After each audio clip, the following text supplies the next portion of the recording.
I personally feel all the three times we got elected with a thumbing majority. First time and second time also it was a they got more number of seats, and third time now it is a more of an alliance also is there, even though they have got number of seats. But I personally feel it is nothing to do with Mr. Modi Saab. I don't have any personal agenda against him.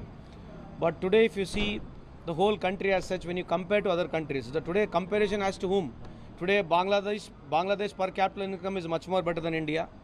If you see Indian currency last 10, 11 years, we have fallen 60% of value of our currency has gone. If you compare to the entire Southeast Asia or South Asia, apart from Sri Lanka and apart from say Afghanistan, we have fallen very bad in currency. So this is the only currency in Asia which has fallen so badly in last 10 years. Nobody wants to discuss about it. So when you say we are one of the most powerful country, when you say we are more powerful country, we are a developing nation. So definitely when you see Thailand, last 11 years only 10% or 15% of deficit of currency is there. When you see other countries, small countries, they have done outperformed us. Per capita income in Bangladesh is better than India today. So where are we standing today in terms of export, in terms of debt?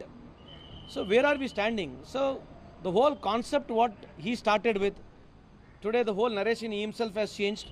Absolutely there is no growth in this country. We are having around about 200 lakh crores more debt in this country. From 1947 to 2014, we had an outstanding of 55 lakh crores. Now we have crossed 200 lakh crores.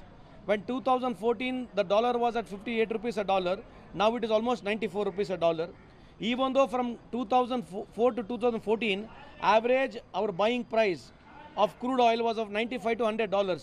Last 11 years, the average crude buying price is around about $60 to $65. There is a windfall gain. In spite of that, our economy is not great. So there is somewhere the entire the track itself has been changed, Mr. Modi Saab. I think even now there has to be a very strong introspection. But I wish him all the best. Anyway, he is now again for the third time he has become a Prime Minister. I wish him all the best.